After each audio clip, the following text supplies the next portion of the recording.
Have you ever played an indie game and thought, this could have been amazing, but something just feels off?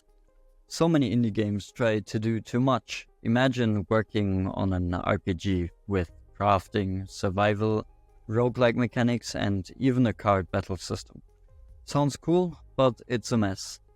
When developers chase every trend or throw in every mechanic they can think of, it waters down the experience. The result? A game that does many things poorly instead of one thing brilliantly. The best indie games focus on doing one thing exceptionally well. Take Celeste for example. It's a platformer, but not just any platformer. It's laser focused on precision movement and emotional storytelling. That is what makes it unforgettable. Here's an exercise. Define your game's one-sentence pitch. If you can't summarize what makes your game truly unique in one sentence, it might be time to streamline. Poor user interface. Nothing kills immersion faster than clunky menus, non-existing tutorials, and unintuitive controls. Ever played a game when you're pressing every button just to try to figure out how to save? It's frustrating, right? User experience is all about intuition and enjoying your game's feels.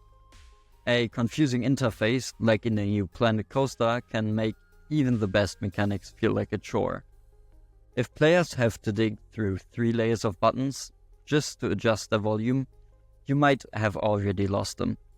But it's not just the menus. Tutorials are another huge factor.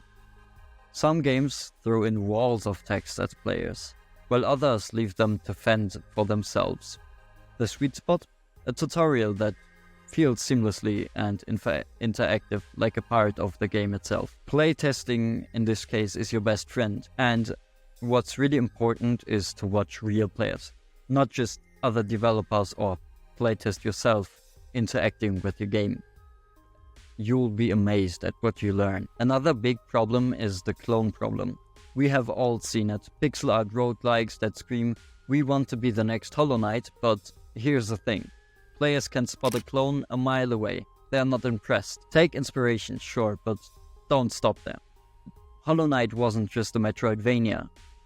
It added its own unique spin with a massive interconnected world and a haunting art style.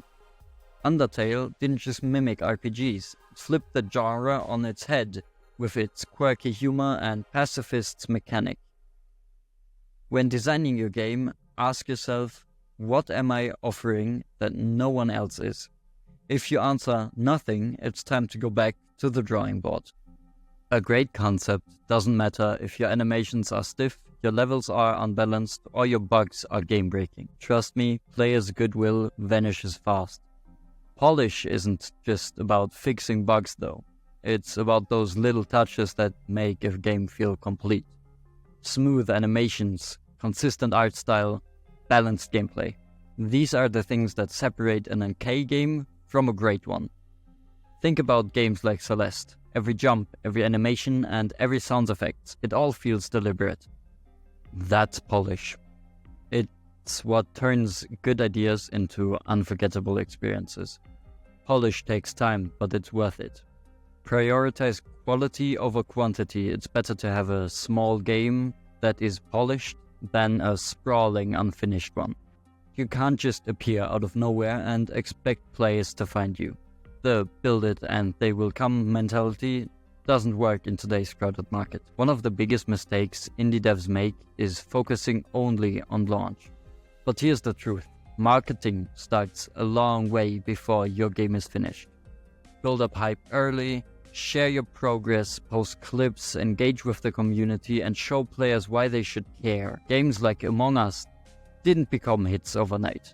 They gained traction through the word of mouth and consistent visibility. That's what you need to aim for. Don't just think of the marketing as ads. It's about storytelling. It's about, what's your game's story? Why should players be excited? And start to answer those questions now. What do you think are the biggest indie dev mistakes? Let me know in the comments. And don't forget to like and subscribe.